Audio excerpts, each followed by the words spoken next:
As we begin this video, there are a couple of things I'd like you to recall.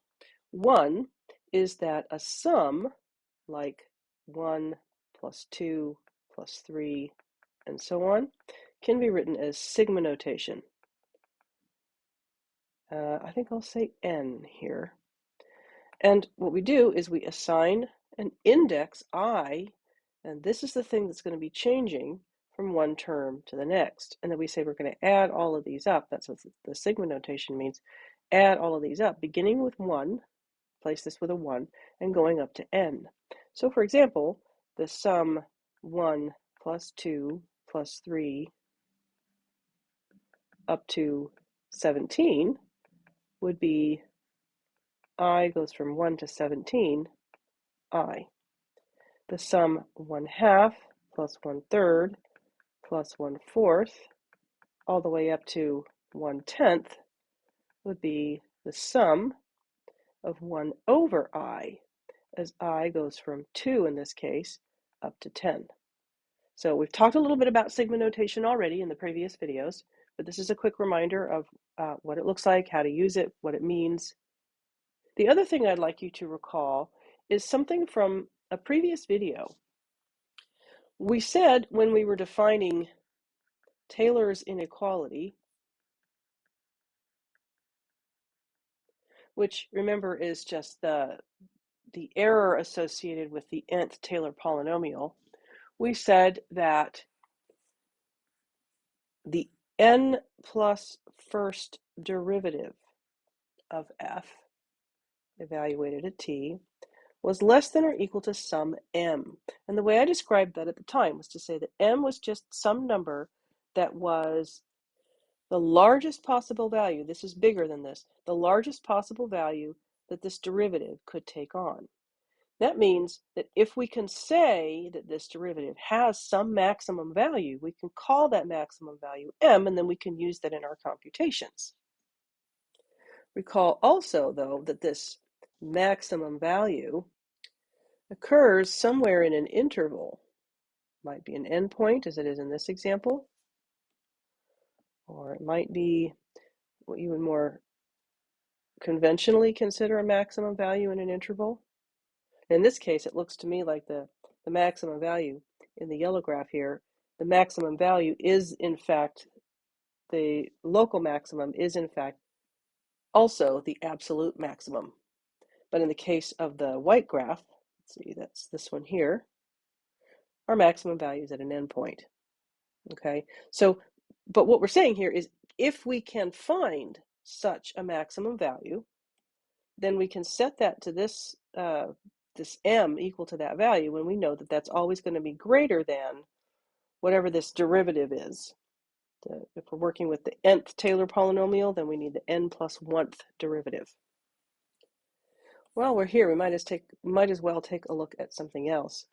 In a graph centered at B, where we're perhaps interested in some values around B, in other words, we're interested in using the graph of a Taylor polynomial to approximate the graph of the function we're given, then we're interested not only the value at B, but in particular around B, right? So we call this this interval here, let's see, I'll use a highlighter. We've been calling that interval I, or in some cases J. That's our interval. And so usually what we do is we take a value somewhere in the interval, call it X, and then we look at I'll use a different color, we look at the difference between X and B, right? In fact, that's usually described as X minus B, or X minus B, absolute value. If that interval is this interval, if this difference is small enough, then the error that I find using this formula here is going to be smaller in this interval than anywhere else. Sorry, smaller in this, well, this is an interval, so my notation or my vocabulary here is confusing. This range of values, okay, if this range of values is small enough, then the error in this range of values is going to be smaller than anywhere else in the interval. And as with previous discussions in calculus about what is small enough, well, let's take a look at a Taylor polynomial, a generic one. And then let's describe our x value, I'm down here again, as being really, really close to b, right? So that x minus b is small. And in fact, in this diagram here, it's not very close. It looks pretty far away. So what if I make it a little bit closer, and a little bit closer, and a little bit closer, and so on, so that I'm eventually looking at the limit of the value of the range x minus b as x approaches b, right? So I'm looking for that to be as small as possible. And when does that happen? That happens for larger and larger values of n, right? So bigger polynomials with more and more terms, which means we need more and more derivatives. So what we really want to talk about in this section then is this Taylor polynomial and its limit as n approaches infinity. In other words, this distance between x and b will be smaller, and the error will be so small as to be negligible, or will be more likely to be small enough to be negligible, the bigger n gets. So we're interested in this section in this idea here. We've been talking about Taylor polynomials. Now we want to take the limit of a Taylor polynomial as n approaches infinity, as n gets bigger and bigger.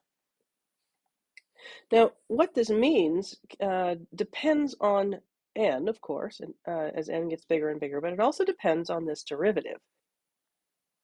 I've just realized I never wrote the actual error how I've written Taylor's inequality here, and it makes it look like this is Taylor's inequality. That's not the case. Taylor's inequality is that the amount of error, and your course pack describes it as f of x minus t sub n of x, the difference between the actual function and the Taylor polynomial approximation for that function at n, the difference between those two is going to be less than or equal to m over n plus 1 factorial times the quantity x minus b to the power of n plus 1. And this is important because we don't know what m is unless we know an n plus 1th derivative of the function f of x.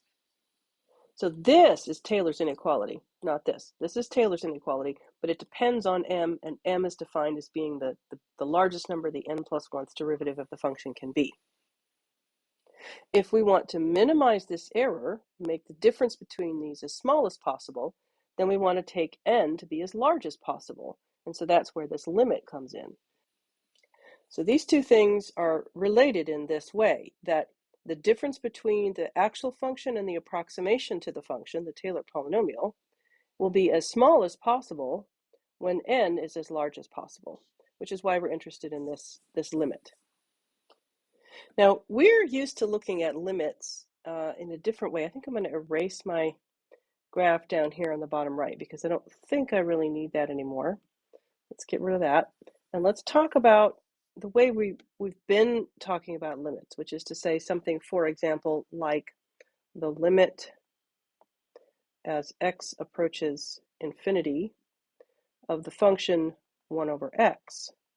And I know that that equals 0. And you can tell by looking at the graph, because 1 over x looks something like this. Let me try that again. My axis isn't very good here, so my graph is, I'm having trouble making it look asymptotic. There we go. So as x gets bigger and bigger and bigger, the graph gets closer and closer and closer to the x-axis, which is y equals 0. So the limit of the function, 1 over x, is equal to 0 as x approaches infinity. Another example, though, might be something like this. The limit as x approaches infinity of x squared. If I graph x squared, then you'll see that as x gets bigger and bigger, so does y. And so in that case, we say that the limit is equal to 0. Now, from the point of view of vocabulary, I would say that this function converges to a number. The limit is a numerical value. Let me use a different color. This converges, and in this case, it converges to 0. This function diverges. its limit as x approaches infinity is not a numerical value. It's infinite, right? So we have these two sort of new vocabulary words. They may not be new to everybody, but they're certainly going to be new or need to be refreshed for some of us. The function converges if it approaches a value as the limit that we've defined. This is the limit as x approaches infinity. They both are. It converges if that limit reaches a numerical value. It comes to a specific what's the word I want? Well, the asymptote is a good example of that, right? Because it's approaching that asymptote. It's never going to cross it, but it's getting closer and closer to it. The farther out you go for x, the bigger x gets. Whereas in the case of x squared, the farther out you go for x, the bigger this number gets. And it's not bounded at all. It just goes on forever. So we say this function, x squared, diverges as x approaches infinity. The thing is, we're not going to be looking at functions like this as they approach infinity or as they approach a number like 2 or 0, but we're going to be looking at functions that look like this as they approach infinity. And so for that, we're going to need to remind ourselves about the sigma notation, because we're going to be using that. We're going to need to keep in mind what m is and how that affects our the size of our error, right? We're going to need to keep that in mind. We're going to need to keep in mind the fact that we need to be able to take a derivative n plus 1 times of the function f of x if we want to find the nth Taylor polynomial and take its limit. So we need all of these things in order to be able to do what we're going to be doing next. Okay, here we're going to remind ourselves what the Taylor polynomial looks like. It's f of b plus f prime of b times x minus b plus the second derivative at b times x minus b squared. We're just going to repeat that pattern. I'll put one more in here. We don't usually write this many of them because, frankly, we don't need to. We can repeat this pattern indefinitely until we get to the nth term, which looks like this. So we have the nth derivative of f, and we have an evaluated at b, and we have x minus b to the power of n. Now, one way to write this, the easy way to write this, let me start by reminding us again that there's a term x minus b to the 0 in here, and this is 1 over 0 factorial, and this is 1 over 1 factorial. And remember that 0 factorial is defined as 1, so this is 1, and this is 1, and x minus b to the 0 power, anything to the 0 power, is also 1. So, with one exception, of course. We'll come to that in a minute. So I can write this, in theory, as the sum, as I goes from 0 to n, of the ith derivative of f, evaluated at b, times x minus b to the power of I. The thing that is changing from one term to the next is which derivative we're on. Oh, I left something out. And what power we're using here, right? I need to squeeze something in here. I forgot my 1 over n factorial. And of course, it's very messy now, so I'm going to rewrite it. I have the sum as I goes from 0 to n of 1 over n factorial times the nth derivative of f evaluated at b times x minus b to the power of n. I'll erase this version, and I'll move this into its place. Now, one thing we kind of have to watch out for here is the fact that x minus b, at x equals b, this is 0. So let's do this. When x equals b, I get a b here. And when am I going to have that situation? I'm going to have that situation at the 0th derivative, right? So if this thing here, anything to the power of 0 is 1, if I'm evaluating this at 1 times f evaluated at b, f evaluated to b is going to be exactly the same as the Taylor polynomial there because they're tangent.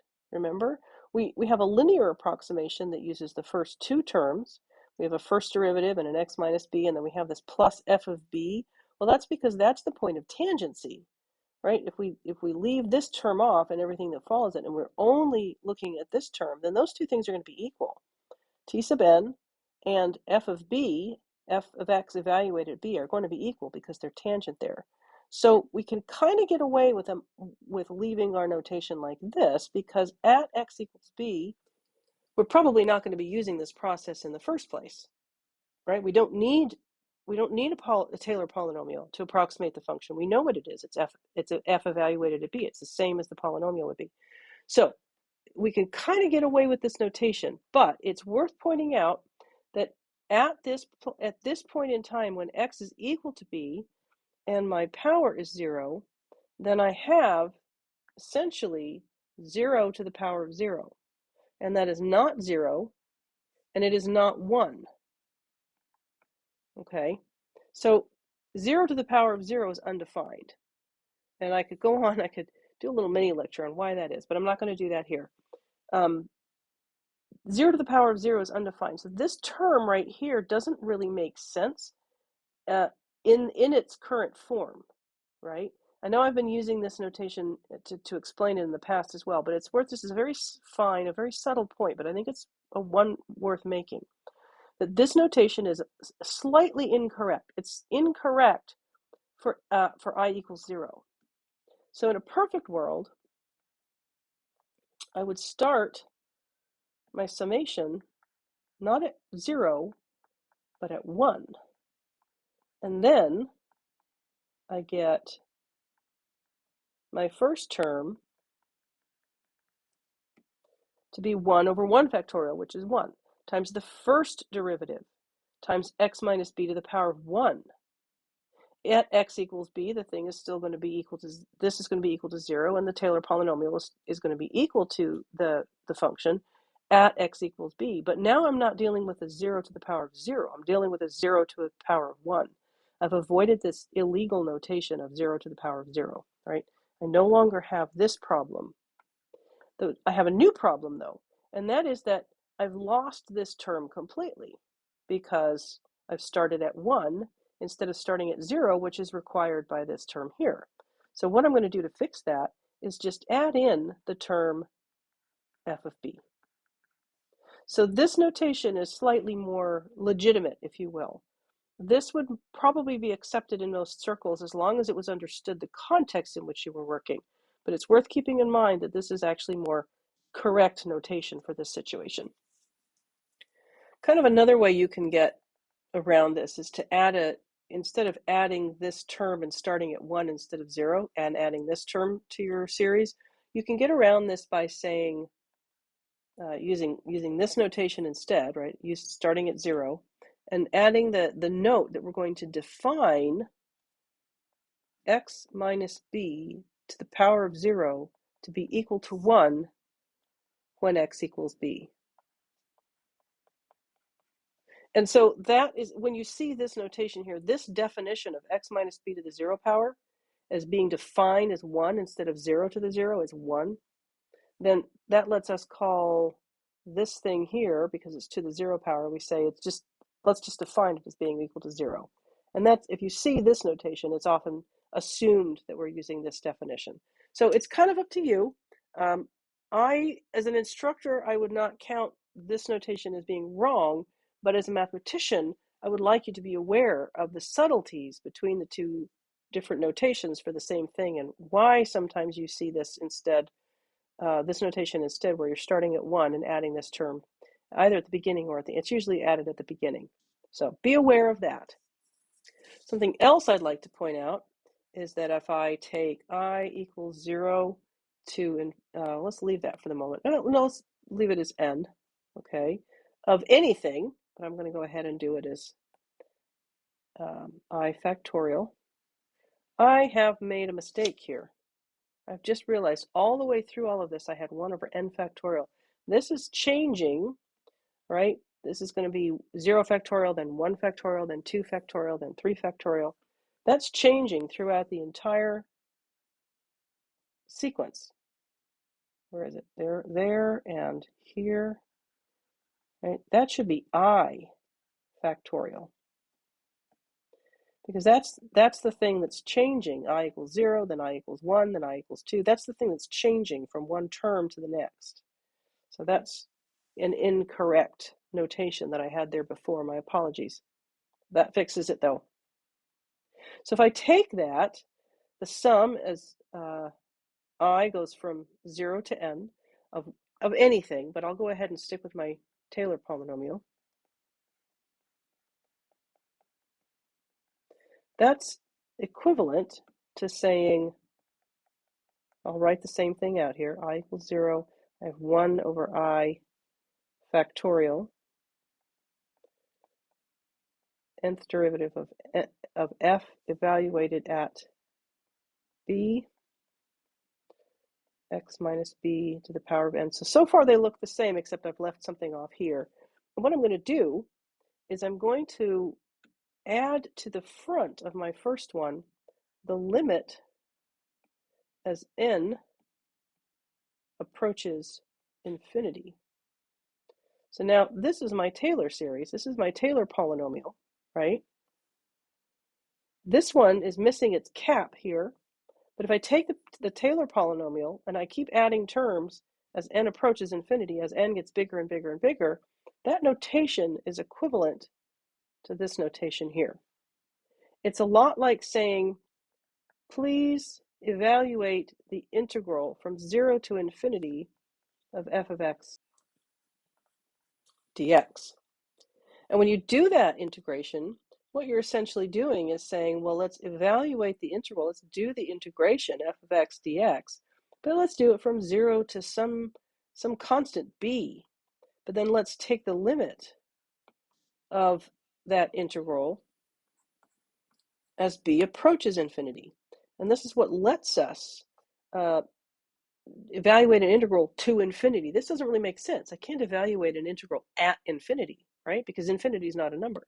What I can do, though, is evaluate an integral at b, at some number, at some constant, and then take the limit of the result as that value b approaches infinity. These two things we say are equivalent. And in fact, if I give you an integral to evaluate like this, this is how you do it.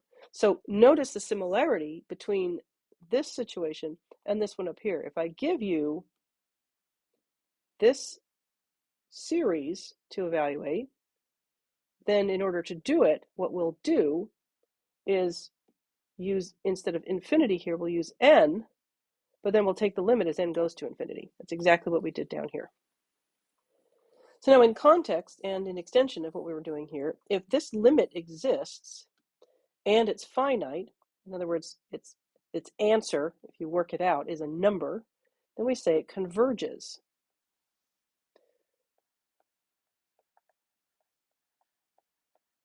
If that limit does not exist, or if it exists but it equals infinity or negative infinity, then we say it diverges.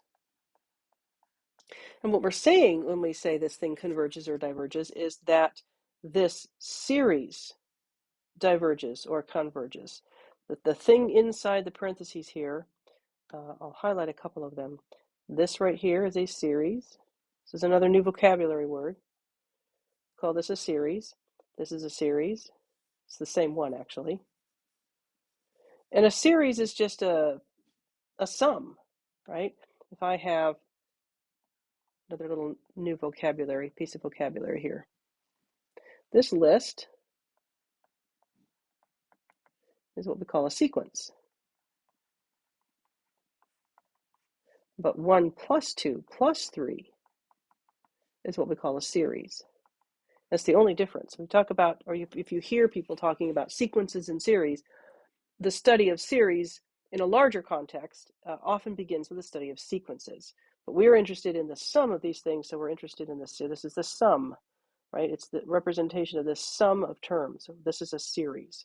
So what we say is that the series converges if the limit exists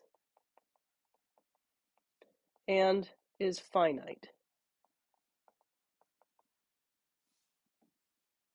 If either of those things is not true, then we say it diverges. The series diverges.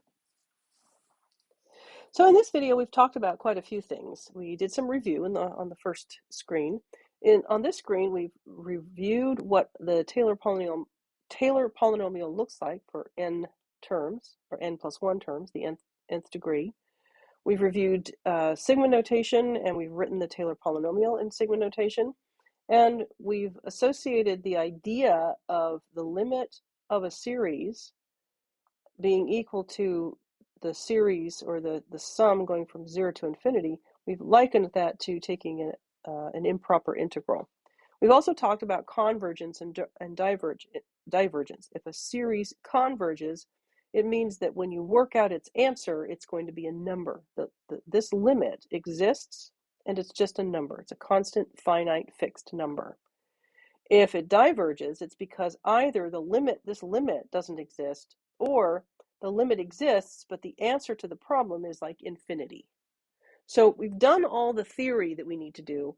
In the next video, I'm going to do the examples, at least a couple of the examples in the course pack, and I may try to do another one as well. We'll see. Depends on how much time I have and whether I can find an example that I really look for. But that's it for this video.